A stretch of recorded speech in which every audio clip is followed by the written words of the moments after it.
Bonjour, je m'appelle Johanna Sénic et je suis designer.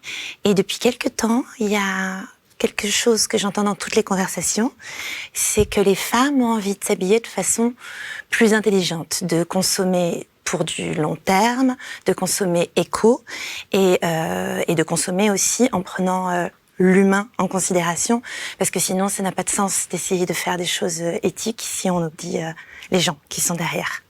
Donc j'ai ici quelques pièces. Je vais essayer de vous expliquer comment on fait des vêtements pour les rendre recyclés et 100% écologiques. On va par exemple commencer avec cette robe. C'est une robe donc qui est partie d'un patronage que j'ai fait, d'une de mes formes, sauf que j'ai récupéré des foulards en soie anciens que j'ai sourcés en France, parce qu'on essaie également d'avoir un sourcing de proximité. Donc c'est rigolo pour plusieurs raisons. Premièrement, parce que c'est aléatoire. Enfin, c'est aléatoire, pas vraiment, mais c'est une forme d'aléatoire parce que les foulards sont toujours différents. Ensuite, vous avez des pièces uniques. Et en plus, ça vous permet d'avoir quelque chose en soie ou une pièce que vous n'allez pas trouver sur la voisine. C'était un peu la différence entre avoir quelque chose qui est à la mode et avoir du style. Et c'est peut-être plus intéressant d'avoir son propre style. Donc cette robe-là, par exemple, je me suis amusée dans le système que j'ai inventé. J'ai mis des franges ici qui sont des franges en métal. C'est de l'argent. Donc c'est quelque chose époque Napoléon carrément. Et ici, il y a des petits rubans. Je suis venue orner ici un peu les manches d'un ruban des années 60. Pour rehausser un petit peu et rendre l'ensemble plus joyeux. Dans le même principe, j'ai réalisé une chemise comme ça, le devant dans un foulard, le col qui va être dans un autre, là le dos est à pois. Alors ici, j'ai rajouté des rubans.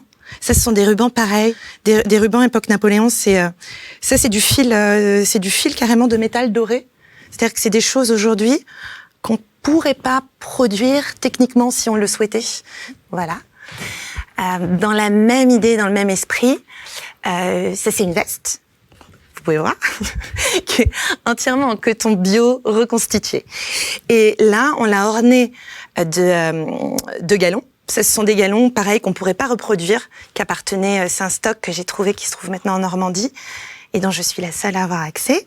Sur un modèle, vous pouvez avoir le galon qui va arriver en rouge, les petites franges qui vont arriver différemment ou qui vont carrément pas en être. Le bouton, à la place d'être un bouton en perle, ça va être un espèce de gros bouton avec un pompon. Voilà, c'est ce qui permet pour moi, de garder un petit peu la magie de l'idée de faire une pièce qui est qualitative, qui est respectueuse, qui est une pièce unique et d'avoir des détails un petit peu couture. Parce que ce savoir-faire et cette main-là, c'est extrêmement important qu'on la perde pas, et encore moins s'il y a des stocks qui dorment. Donc voilà. Ça donc c'est un manteau en patchwork. Donc pareil, on reprend le patronage et là on découpe plein de petits bouts de tissu. Ces tissus qui sont des tissus qui sont très beaux, qui sont très qualitatifs, ils étaient censés être brûlés, détruits, ce qui aurait été vraiment dommage parce qu'il n'y avait pas assez de quantité pour pouvoir produire. Et je fais une proposition stylistique où il va y avoir aussi bien du velours, du prince de Galles, ici une matière technique, du vinyle. Enfin, il va se passer des choses qui rendent la pièce un peu plus pop, un peu plus originale. Et ce manteau-là vous permet de pas ressembler à la voisine, et de respecter votre voisin. Voilà. Donc j'espère avoir été claire, que vous avez compris un petit peu comment on pouvait s'habiller de façon singulière, particulière, écologique et éthique. Merci.